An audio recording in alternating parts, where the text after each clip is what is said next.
Hello we are back और आज का टॉपिक होने वाला है top 15 alive character of One Piece. आइए देखते हैं कौन कितना पावरफुल है। और तुम लोग यार सब्सक्राइब भी कर दिया करो और शेयर भी। कब तक इस चैनल को सबसे नीचे रखोगे? तो वीडियो को शुरू करते हैं। Let's start with Silver Rayleigh, also known as Dark King. Extremely powerful character अपनी रिटायरमेंट के बाद भी। रेली जो रॉजर का फर्स्ट मेट था और उसका राइट हैंड मैन भी, और ये अब तक लेजेंडरी अलाइव पायरेट में गिना जाता है। रॉजर पायरेट के डिसबैंड और रॉजर के एग्जीक्यूशन के बाद रेली शिप कोटिंग करने लगा साबा ओडी आर्किपेलागो में, और आगे रेली ने लूफी को ट्रेन भी करा। Right hand man of pirate king, ये टर्म एक अंदाजा लगवा देती है कि रेली कितना पावरफुल था और अब भी है। उसकी कॉम्बैट स्किल अभी भी न्यू जनरेशन के पायरेट्स और टॉप मरीन से सुपीरियर है। यहाँ तक कि चाकुयाकी भी बताती है कि रेली 100 टाइम्स स्ट्रॉन्गर था 11 सुपरनोवा से जब वो पहली बार साबा ओडी में आया था। रेली एक एक्सट्रीमली क्राफ्ट और कनिंग कैरेक्टर है। वो वन पीस वर्ल्ड की ट्रू हिस्ट्री को काफी हद तक जानता भी है, तो वर्ल्ड गवर्नमेंट के लिए बंदा काफी थ्रेट बन जाता है। फिर भी ये मस्त रहता है बचकर और एक ही जगह पर रहता है। इससे भिड़ने का मतलब है कि मरीन्स को कैजुअलिटी फेस करनी पड़ेगी, वही बड़े लेवल पर, क्योंकि रेली की फिजिकल स्ट्रेंथ अभी भी अपनी ओल्ड एज में बहुत ही ज्यादा है। ये पानी के अंदर सी किंग्स को मार देता है और वो भी अपने बेयर हैंड से, और काम बेल्ट पर तैर के अमेज़न लिली में पहुंच जाता है बंदा। इसे बूढ़ा कह कौन रहा है, जैसे इसके कारनामे हैं ये न्यू जनरेशन को एस्फेल्टम खाने पे मजबूर कर दे। रेली किजारू को भी मैनेज कर लेता है जब वो जोरो को मारने ही वाला होता है, जबकि किजारू अपने प्राइम एज में है। ओल्ड एज में होने के बाद भी इसका एंड्योरेंस और स्टेमिना अलग ही लेवल का है। रेली एक स्किल्ड स्वॉर्ड्समैन भी है और वो एडमिरल किजारू से भी फाइट कर लेता है, जबकि वो भी हाईली स्किल्ड स्वॉर्ड्समैन है। और इस फाइट में रेली एडमिरल के फेस पे कट भी देता है अपनी हाकी और स्वॉर्ड्समैन स्किल के कॉम्बिनेशन का प्रदर्शन कर। रेली तीनों तरह की हाकी पोजेस करता है जो बहुत ही कम लोग करते हैं। नेक्स्ट है अच्छा आदमी ईसो और नोन एज फूजितोरा, जो कि एक मरीन एडमिरल है। फूजितोरा ने 2 ईयर टाइम स्किप के दौरान आरामाकी के साथ एडमिरल की पोजीशन संभाली थी, बिकॉज कुजान ने नेवी छोड़ दी थी और अकाइनो फ्लीट एडमिरल बन गया था। तो यहाँ पर 2 एडमिरल की पोजीशन वैकेंट थी, एक पर आया फूजितोरा और दूसरे पे आया आरामाकी। हम फूजितोरा को पहली बार ड्रेस रोजा में देखते हैं, जहाँ पर वो लॉर लूफी को पकड़ने आया था। वहीं हम फूजितोरा को देखते हैं कि कैसे वो बाकी एडमिरल से अलग है और लोगों की जान के बारे में पहले सोचता है और बाद में जस्टिस के बारे में, जबकि अकाइनो एब्सोल्यूट जस्टिस में बिलीव करता है। मतलब पहले जस्टिस, बाकी चीजें सेकेंडरी हैं उसके लिए। और ऐसे ही बाकी कैरेक्टर के जस्टिस के बारे में जानने के लिए हमारी ये वाली वीडियो जरूर चेकआउट करें। फूजितोरा की पावर देखे तो ये अंधा होने के बाद भी बहुत पावरफुल है और डोफ्लेमिंगो तक ने इसे मॉन्स्टर बोला है। पावर की बात करें तो फूजितोरा एज ए एडमिरल काफी स्ट्रॉन्ग है। यहाँ तक कि अकाइनो तक को फूजितोरा की एबिलिटी पे भरोसा है कि वो लूफी, लॉर्ड, डोफ्लेमिंगो तीनों को संभालने की एबिलिटी रखता है। अगर चीजें वहां पर गलत जाती तो भी फूजितोरा यहाँ पर अपनी एबिलिटी के अकॉर्डिंग तीनों को संभाल लेता। फूजितोरा ने जैक को भी हरा दिया था, जो कि काइडो का टॉप कमांडर था, और इसने ब्लाइंड होने के बाद भी इसने अपने अदर सेंसेस को इतनी अच्छी तरह से ट्रेन किया हुआ है कि इसे अपनी आंखों की जरूरत ही नहीं पड़ती है। इसके रिफ्लेक्सेस किसी भी कैरेक्टर से सुपीरियर दिखते हैं क्लियरली। ये इवन थोड़ा भी हेजिटेट नहीं होता है मल्टीपल ओपोनेंट्स को फेस करने में, और सरप्राइज अटैक भी सरप्राइज जैसे नहीं लगते इसके केस में। फूजितोरा के स्वॉर्ड्समैनशिप उसके डेविल फ्रूट की एबिलिटी के साथ एक अच्छा कॉम्बिनेशन लगता है। ये अपने ब्लेड से किसी भी अटैक को ब्लॉक और उसे और भी अच्छा काउंटर करने में की एबिलिटी रखता है, और इसके डेविल फ्रूट की एबिलिटी इसकी पावर में 4 चांद लगा देती है, जो कि है जूसी जूसी नोमी, एक पैरामीसिया टाइप डेविल फ्रूट जो ग्रेविटेशनल फोर्स को मैनिपुलेट करने की एबिलिटी देता है। एज ए एडमिरल फूजितोरा हाकी में भी काफी स्किल्ड है, आर्मामेंट और ऑब्जर्वेशन हाकी में। इसके अंधे होने का भी एक रीजन है। ज्यादातर लोगों को लगता है कि अपने जन्म से अंधा है, बट ऐसा नहीं है। जब फूजितोरा कहता है ही सो मैनी अगली things that he prefers he had never seen it, इसका मतलब है वो पहले देख सकता था।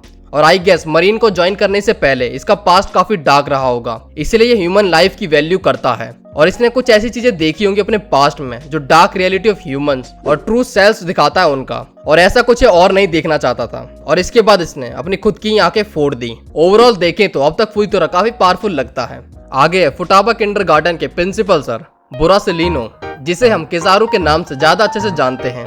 किजारू उन कैरेक्टर में से एक है जिनकी पावर को हमने काफी अच्छे से देखा है। एक एडमिरल जिसको हमने सबसे पहले देखा था, पहले साबा ओडी, फिर मरीन फोर्ट और अब एग हेड में। साबा ओडी में भगदड़ मचाने के लिए किजारू की प्रेजेंस ही काफी थी, जिसके बाद सभी पायरेट्स अपनी जान के लिए इधर उधर भाग रहे थे, जहां पर किजारू मिनिमल एफर्ट्स के साथ बेसिल हॉकिंस, उरुगो, एक्स ड्रेक, स्क्रैचमैन एपू इनको डिस्ट्रॉय कर देता है। इसने तो स्ट्रॉ हेड को भी नियरली डिस्ट्रॉय कर दिया था। अगर वहां पर कुमा नहीं आता कुमा और सिल्वर रेली की हेल्प से स्ट्रॉयट इससे बच पाते हैं, बट यहाँ पर फिर भी इसने नियरली 500 पायरेट्स को पकड़कर नेवी की झोली में डाल दिया था। मरीन फोर्ड वॉर में किजारू व्हाइट बियर्ड कमांडर को संभाल लेता है और इसी के साथ व्हाइट बियर्ड तक को सीरियस इंजरी दे देता है। वॉर के एंड में किजारू उन कुछ लोगों में से एक था जो बिल्कुल सही सलामत है, उनके ऊपर कोई भी स्क्रैच तक नहीं था। एगहेड की बात करें तो Kizaru as one of 5 elder Saturn की प्रोटेक्शन के लिए उसके साथ था। वैसे क्या इस आदमी को प्रोटेक्शन की जरूरत है? लूफी के गियर 4 के अगेंस्ट में किजारू को कोई भी प्रॉब्लम नहीं हो रही थी, यहाँ तक कि वो गियर 5 के अगेंस्ट भी अच्छे खासा टिका हुआ था एक पॉइंट तक।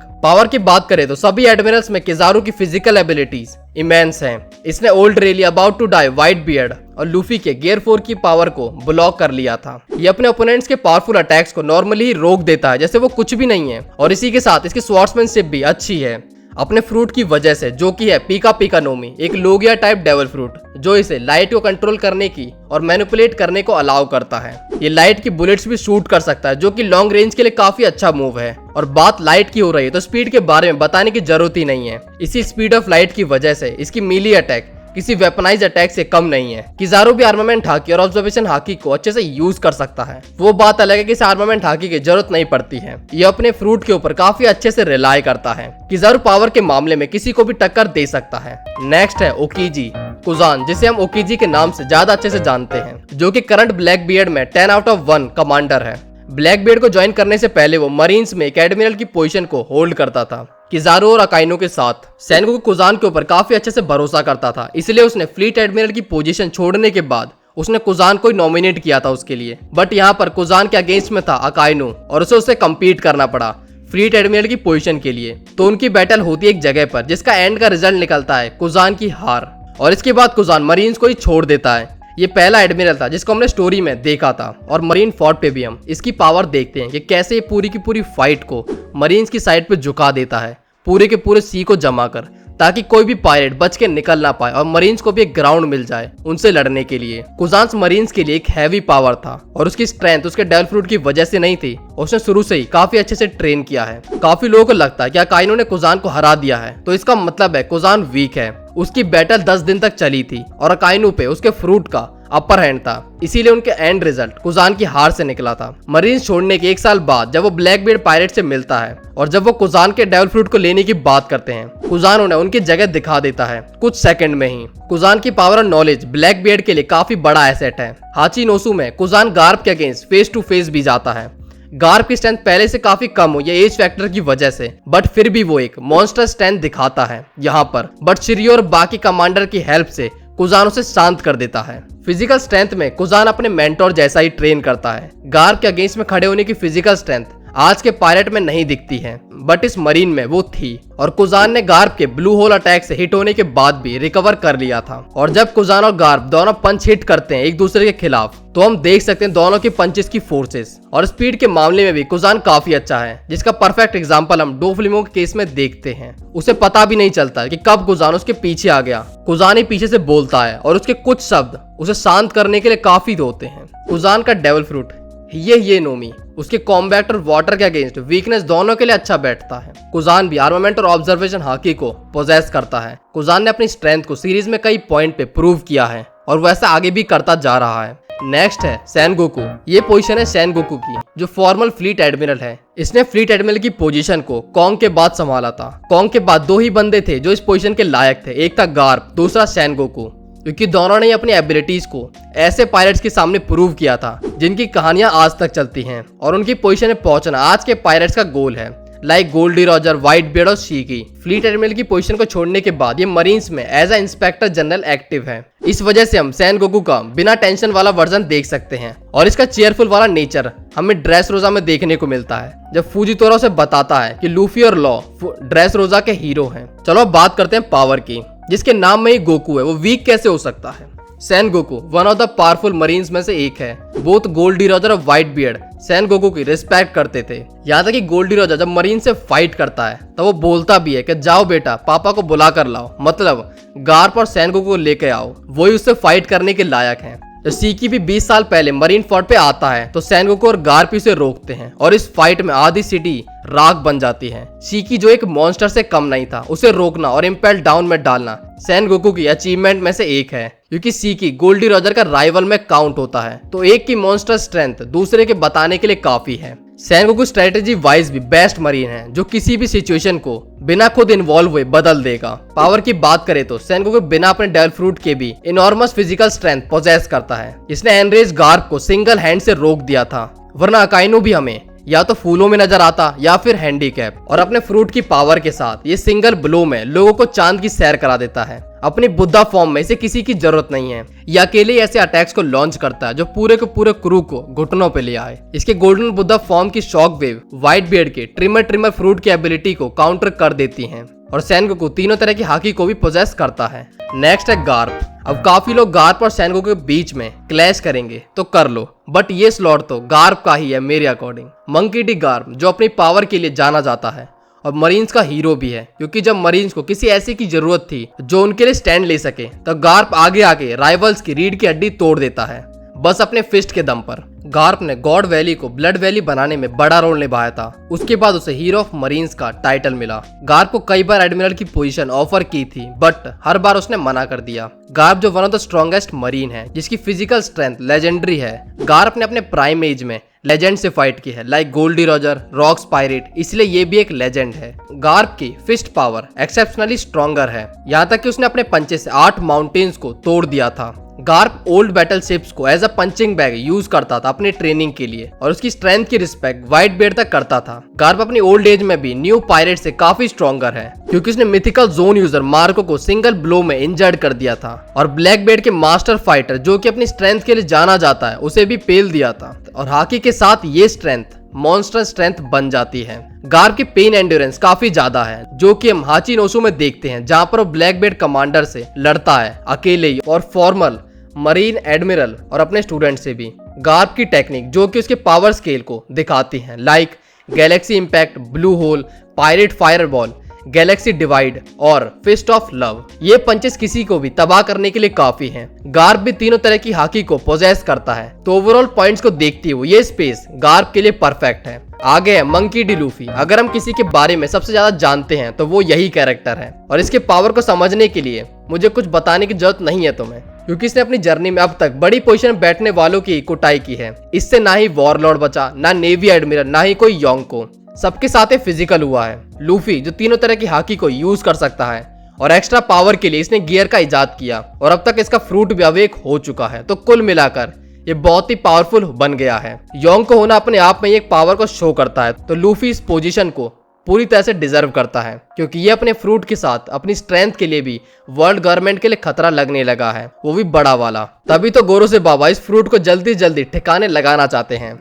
नेक्स्ट है सबसे अनएक्सपेक्टेड, और तुम लोगों में ज्यादातर को ये डिजर्विंग लगेगा भी नहीं, बट ये बंदा डिजर्व करता है इस स्पॉट को, बेन बैकमैन। इसके बारे में हम काफी कम जानते हैं, वैसे तो मैं इसको थोड़ा ऊपर रखने वाला था लिस्ट में, बट ये पोजीशन भी जस्टिफाइड है। बेन बैकमैन फर्स्ट मेट और right hand man of red air shanks. Ben Beckmann अपने क्रू में सेकंड हाईएस्ट बाउंटी को होल्ड करता है शैंक्स के बाद, और एज अ पायरेट काफी एक्सपीरियंस्ड भी है। कॉम्बैट स्किल्स की बात करें तो इसकी कॉम्बैट स्किल शैंक्स से कंपेरेबल है। इंटेलिजेंस के मामले में भी Ben Beckmann highest IQ hold करने वाले पायरेट्स में से एक है। अभी तक इतना दिखाया गया है कि बेन बैकमैन आर्मामेंट हाकी और ऑब्जर्वेशन हाकी को पोजेस करता है। बेन बैकमैन जब किजारू की तरफ गन पॉइंट करता है तब वो भी रुक जाता है, इसका मतलब खौफ तो है लौंडे का। ये पॉइंट ये शो करता है कि Ben Beckmann overwhelming power hold करता है, जस्ट लाइक शैंक्स। अभी बेन बैकमैन के बारे में काफी कुछ रिवील होना बाकी है, बट ये कैरेक्टर अपने कैप्टन की ही तरह काफी मिस्टीरियस और पावरफुल लगता है, और हम हर जगह ये पढ़ते हैं, लाइक वेबसाइट, डिबेट्स, और यहाँ तक कि वीवर कार्ड में भी ये लिखा हुआ है कि बेन बैकमैन शैंक्स के बराबर की पावर को होल्ड करता है। तो ये चीज प्रूव हो जाती है कि शैंक्स अगर इतना पावरफुल है तो बेन बैकमैन इस पोजीशन को तो डिजर्व करता ही है एटलीस्ट, बिना किसी डिबेट के। आगे आता है काली दाढ़ी मतलब ब्लैक बियर्ड। इसका रियल नेम है मार्शल डी टीच, जिसने अपने पायरेट जर्नी की शुरुआत ब्लैक बियर्ड पायरेट में एक अप्रेंटिस की तरह की थी। फिर आगे उसने एक फ्रूट के लालच में अपने एक क्रूमेट थैच को मार डाला और वहां से फ्रूट लेकर फरार हो गया। इसके बाद से ब्लैक बियर्ड ने एक पावर इंक्रीमेंट शुरू करा और अब तक रुका ही नहीं है ये बंदा। पहले वॉरलॉर्ड बना, फिर खुद का क्रू बनाया और अब योंको। ब्लैक बियर्ड का ट्रू नेचर और वो किस चीज की कैपेबल है वो तो किसी को नहीं पता अब तक। इस बंदे का कैरेक्टर काफी इंटरेस्टिंग है, खासकर इसकी पर्सनैलिटी जिसको प्रेडिक्ट कर पाना बहुत ही मुश्किल है। ब्लैकबीयर्ड वन पीस हिस्ट्री में पहला बंदा है जिसने 2 डेविल फ्रूट कंज्यूम किए हैं और तीसरे की तलाश में वो भटक रहा है। टीच एक लॉन्ग टर्म प्लानर है जो अपने गोल्स तक पहुंचने के लिए सीढ़ियां बनाता जा रहा है, वही फुर्ती में। फिजिकल कैपेबिलिटीज की बात करें तो टीच सुपर ह्यूमन एंड्योरेंस और ड्यूरेबिलिटी वाला बंदा है। इसका एग्जाम्पल हमें देखने को मिलता है जब वो एस के 3 फायर स्पीयर को खाने के बाद भी उससे लड़ता रहता है और लूफी के जेट पिस्टल झेल भी लेता है वो, और ये चीज उसके एंड्योरेंस को दिखाता है। और सैनगोकू की बुद्धा फॉर्म की शॉक वेव भी वो झेल जाता है और लॉ के शॉक वेव खाने के बाद भी वो टिका रहता है। मार्को के अकॉर्डिंग टीच की बॉडी बाकी ह्यूमन से अलग है। ब्लैकबीयर्ड का मल्टीपल डेविल फ्रूट को पोजेस करना, बड़े से बड़े अटैक को झेल लेना, शैंक्स तक का अटेंशन अपने ऊपर रखना, ये सच में एक थ्रेट है, बस गवर्नमेंट के नहीं बल्कि बाकी हर बंदे के लिए। और पावर के मामले में ब्लैकबीयर्ड लूफी से ऊपर आता है। अभी इसके बारे में कुछ रिवील नहीं हुआ है, तब भी ये लूफी से ज्यादा पावरफुल दिखता है। अभी तो बहुत कुछ रिवील होना बाकी है इसके बारे में। और अब आता है ओडा का फेवरेट रेड मॉन्स्टर अकाइनो साकाजुकी, जिसे हम अकाइनो के नाम से जानते हैं, जो अभी करंट में फ्लीट एडमिरल की पोजीशन होल्ड कर रहा है और पहले ये 1 ऑफ 3 एडमिरल्स की तरह सर्व करता था। फ्लीट एडमिरल बनने के बाद अकाइनो ने सबसे पहले मरीन हेडक्वार्टर को न्यू वर्ल्ड में रिलोकेट करा। अकाइनो के फर्स्ट अपीयरेंस से हमें पता चल जाता है कि अकाइनो किस हद तक जा सकता है अपने एब्सोल्यूट जस्टिस के लिए, और ये बंदा सच में काफी पावरफुल है जो एक योंको के अगेंस्ट जाने से पहले बिल्कुल भी नहीं सोचता है। अकाइनो ने मरीन फोर्ट की बैटलफील्ड को सबके लिए खौफ का मंजर बना दिया था। अकाइनो जिसका बैकग्राउंड काफी ब्लैक हार्टेड पर्सन टाइप का है, जिसे सब डरते हैं, और जब ब्लैकबीयर्ड को भी अकाइनो के शिप अबॉर्ड करने का पता चलता है वो उससे नेगोशिएशन के लिए तुरंत तैयार हो जाता है, जबकि उसके पास 2 डेविल फ्रूट हैं और 5 एम्पेल डाउन के मोस्ट डेंजरस प्रिजनर्स भी उसके पास थे। अकाइनो खुद को एस ऑफ व्हाइट बियर्ड के बाकी कमांडर से सुपीरियर प्रूव कर चुका है। जब अकाइनो बैटलफील्ड में खून का प्यासा घूम रहा था उसे कोई भी नहीं रोक पा रहा था, बस व्हाइट बियर्ड के कंबाइंड कमांडर्स जीन बे इवन क्रोकोडाइल उसे स्लो डाउन कर पा रहे थे, और इसके अलावा कुछ नहीं। और अकाइनो की पावर का परफेक्ट एग्जांपल हमें पंक हैजार्ड को देखकर लग जाता है, और जिस बैटल में ओकीजी को भी अपना एक पैर खोना पड़ा था। फिजिकल एबिलिटीज में ये व्हाइट बियर्ड की बराबरी कर रहा था, बट बीमार व्हाइट बियर्ड की। ओडा तक ने स्टेटमेंट दिया अकाइनो के बारे में कि अगर ये मेन लीड होता तो वन पीस इतनी लंबी नहीं चल पाती इसकी पावर की वजह से, क्योंकि अकाइनो काफी पावरफुल और रूथलेस है। नेक्स्ट है मीहॉक। मीहॉक को अकाइनो से ऊपर रखने के लिए मुझे काफी कुछ सुनना पड़ेगा, बट मैं सुनने के लिए तैयार हूँ। इसे नीचे रखना मुझे अच्छा नहीं लग रहा था। तो क्लोज टू शैंक्स ड्रैकुले मीहॉक, जिसके पास स्ट्रॉन्गेस्ट स्वॉर्ड्समैन का टाइटल है। मीहॉक जो पहले मरीन हंटर था, उसके बाद वो वॉरलॉर्ड बना, और वॉरलॉर्ड का स्टेटस खत्म होने के बाद वो क्रोकोडाइल और बगी के साथ अब क्रॉस गिल्ड में है, जहां फिर से वो अपने पुराने धंधे में वापस आ गया है, मरीन्स हंटिंग। मीहॉक की स्वॉर्ड मास्टरी की वजह से वो सभी स्वॉर्ड्समैन का एंड गोल बन जाता है। इसकी नशीली आंखें और पर्सनैलिटी में कामनेस इसकी पावर को दिखाता है। वो सुना है ना, शेर जितना शांत होता है उतना ही खूंखार भी। नहीं सुना क्योंकि मैंने ही लिखा है। Mihawk one of the strongest pirate है वन पीस में। ग्रेट एज ऑफ पायरेट से पहले ये बंदा स्ट्रॉन्गर से स्ट्रॉन्गेस्ट स्वॉर्ड्समैन को ढूंढ ढूंढ कर हराता गया, और जब इसे कोई नहीं मिला तब इसे टाइटल मिला स्ट्रॉन्गेस्ट स्वॉर्ड्समैन का। मीहॉक जो शैंक्स की टक्कर का बंदा है, कोई भी पायरेट इसको चैलेंज नहीं करना चाहता है, क्योंकि ये दौड़ा दौड़ा कर मारता है, जैसा हम डॉन क्रीक के केस में देखते हैं। इस बंदे की पावर का प्रूफ ये है कि जिस सी में पूरा का पूरा क्रू सफर करता है टिकने में, वहीं पर ये बंदा अकेले घूम घूम कर बंदों को पेलता है। नेक्स्ट है मीहॉक का तलवारबाज बडी शैंक्स, जिसे वन पीस में रेड हेयर के नाम से जाना जाता है। इसने अपने पायरेट जर्नी की शुरुआत रॉजर पायरेट में एक अप्रेंटिस की तरह की थी, और आगे अपना खुद का क्रू बनाया इसने, वो भी अपने जैसे बंदों के साथ, सारे के सारे बैड एसेस। इसका क्रू इनकी कंबाइंड स्ट्रेंथ की वजह से सबसे पावरफुल में गिना जाता है। शैंक्स के बैकग्राउंड और उसकी करंट स्ट्रेंथ की वजह से वो सीरीज का मोस्ट इन्फ्लुएंशियल कैरेक्टर बन जाता है। और शैंक्स की स्ट्रेंथ किसी भी डेविल फ्रूट से नहीं आती है, वो अपने फॉर्मल कैप्टन रॉजर की ही तरह हाकी और स्वॉर्ड से फाइट करता है, और इसकी स्वॉर्ड्समैन से करंट स्ट्रॉन्गेस्ट स्वॉर्ड्समैन मीहॉक से कंपेयर की जाती है, जो अकाइनो व्हाइट बियर्ड से लड़ रहा था और उसके कमांडर से। वहीं पर शैंक्स के आने के बाद वो सबको ओपन चैलेंज देता है, मरीन्स और पायरेट्स दोनों को, बट कोई भी आगे बढ़कर उससे लड़ने की हिम्मत नहीं दिखाता है। और इसकी पावर का दूसरा एग्जाम्पल है यूटास किड, जो लॉ के साथ बिग मॉम को हराने में कामयाब हुआ था। उसे शैंक्स ने इजीली पेल दिया, यहाँ तक कि गोरू से जुपिटर भी ब्लैकबीयर्ड के लिए कहता है कि शैंक्स उसे रोकने में कैपेबल है। और ये बात ट्रू भी प्रूव होती है जब शैंक्स ब्लैकबीयर्ड से कहता है, अगर तुम्हें लड़ना है तो मुझसे लड़ो। और एज अ लॉन्ग प्लानर ब्लैकबीयर्ड को पता था कि वो शैंक्स को नहीं हरा पाएगा, जबकि उसके पास 2 लेजेंडरी फ्रूट थे, और साथ में काफी सारे डेडलीस्ट क्रिमिनल जो मैंने पहले भी बताए हैं। ये चीज शैंक्स और उसके क्रू का पोटेंशियल सिंबलाइज करती है कि सच में वो क्या है। शैंक्स के पास मोस्ट ट्रस्टेड और पावरफुल लीडर्स हैं उसके क्रू के लिए, right hand man Ben Beckman, Lucky Roux, Yasopp, जो इसके क्रू को इक्वली बाकी योंगों के बराबर का बना देते हैं। शैंक्स की फिजिकल स्ट्रेंथ भी काफी ज्यादा है, जैसे हमने मीहॉक की देखी है उसी के बराबर की। इसने अकाइनो के मैग्मा पंच को सिंगल हैंड से रोक दिया था, वो भी अपने स्वॉर्ड पे। और शैंक्स की जंप हम एल्वाफ में देखते हैं, जहां पर वो अपनी शिप से विक्टोरिया पंख तक जंप करता है, जबकि उनके बीच में काफी डिस्टेंस होता है। बाकी हाकी में तो शैंक्स अलग ही लीग में है। ये तीनों तरह की हाकी को पोजेस करता है, वो भी एडवांस वाली। इसकी हाकी की पावर हम वानो में देखते हैं, जहां पर वो एडमिरल आरामाकी को फ्रीज कर देता एक मोमेंट के लिए, जबकि वो भी कंट्री के अंदर भी नहीं था। इस हाकी को जीनबे तक मॉन्स्टर्स बताता है, जो किड और किलर बिग मॉम के अटैक तक झेल ले रहे थे। उन्हें शैंक्स एक सिंगल अटैक में धराशायी कर देता है। और शैंक्स का ऑब्जर्वेशन किलिंग उसके अपोनेंट के लिए ज्यादा मुश्किल बढ़ा देता है, क्योंकि कोई भी ऑब्जर्वेशन हाकी फ्यूचर साइट नहीं कर सकता है। कुल मिलाकर शैंक्स अब तक का सीरीज में one of the dangerous pirate बन जाता है। और अब आते हैं मंकी डी ड्रैगन पे, कॉमनली नोन एज ड्रैगन, जो रेवोल्यूशनरी आर्मी का सुप्रीम कमांडर है, जिसका एक ही गोल है, वर्ल्ड गवर्नमेंट को उखाड़कर फेंक देना। नाम से ही पहचान गए होंगे कि लूफी का पिताजी है। ड्रैगन गवर्नमेंट के लिए काफी बड़ा खतरा है। As a supreme commander Dragon काफी पावर होल्ड करता है। इंडिविजुअल लेवल पे भी देखें तो हम ड्रैगन की पावर की झलक लॉकडाउन में देखने को मिलती है, जहां पर उसकी प्रेजेंस से पूरे टाउन में तूफान आ गया था और ड्रैगन उन्हें कंट्रोल कर रहा था। और स्मोकर के उसे देखने के बाद भी वो शांत रहता, उसे पकड़ने कोई भी एफर्ट नहीं लगाता है, जो कि उसकी पावर को दिखाता है। जैसे हम शैंक्स के केस में देखते हैं, जब भी सीरीज में ड्रैगन का नाम लिया जाता है, बड़े से बड़ा कैरेक्टर शांत पड़ जाता है, जैसे कोई भूत का नाम ले लिया हो। ड्रैगन जो वर्ल्ड गवर्नमेंट से डायरेक्ट भिड़ने की प्लानिंग कर रहा है, तो उसके पास इतनी पावर तो होगी ही कि वो गोरोसे को हैंडल कर सके। अगर नहीं तो उसके सारे के सारे प्लान्स बेकार हैं वर्ल्ड गवर्नमेंट को डाउन करने की, क्योंकि उसकी कमांडर की पावर हम देख चुके हैं कि वो रॉयल गार्ड और एडमिरल को संभाल सकते हैं। बट गोरोसे का क्या, तो वो लोग ड्रैगन के हिस्से में ही आएंगे। और ईमू के बारे में पता लगने के बाद ड्रैगन सोच में पड़ जाता है कि अब फिर से प्लानिंग करनी पड़ेगी, ताकि वो लोग एक फुल स्केल अटैक लॉन्च कर पाए गवर्नमेंट के ऊपर। तो इतनी बड़ी हेड टू हेड वॉर के लिए ड्रैगन का इतना पावरफुल तो होना बनता ही है। नेक्स्ट है गोरोसे और 5 एल्डर, जो कि 5 हाईएस्ट रैंकिंग सेलेस्टियल ड्रैगन हैं, जो वर्ल्ड गवर्नमेंट को मैनेज और सारी ऑर्गेनाइजेशन मरीन्स, साइफरपोल, रॉयल गार्ड सब इनके अंडर में ही आती हैं। अभी तक हमें इनके बारे में कुछ भी ज्यादा नहीं पता है कि कैसे ये लोग इन पोजीशन पे पहुंचे और कब पहुंचे, और ये लोग इमॉर्टल क्यों हैं, ये भी हमें जानना बहुत इंपॉर्टेंट। हम सीरीज में इन्हें पहली बार जाया आर्क में देखते हैं, और वानो और एगहेड आर्क में हमें इनके बारे में और जानकारी मिलती है। खासकर एगहेड में हम वन ऑफ 5 एल्डर सैटर्न की पावर को देखते हैं, जो कि सच में एक मॉन्स्टर है, एक रियल का मॉन्स्टर। इसकी प्रेजेंस में जो पावर दिखाई है वो किसी नॉर्मल कैरेक्टर का फुल पोटेंशियल भी नहीं होता है। गोरोसे में 5 बुड्ढे हैं, saint Jaygarcia Saturn, saint Marcus Mars, saint Topman Warcury, saint Ethanbaron, saint Shepherd Ju Peter. ये गवर्नमेंट के अलग अलग डिपार्टमेंट को संभालते हैं, और एक की पावर देखने के बाद हम सबको अंदाजा लग जाता है कि फाइनल सागा में क्या होने वाला है।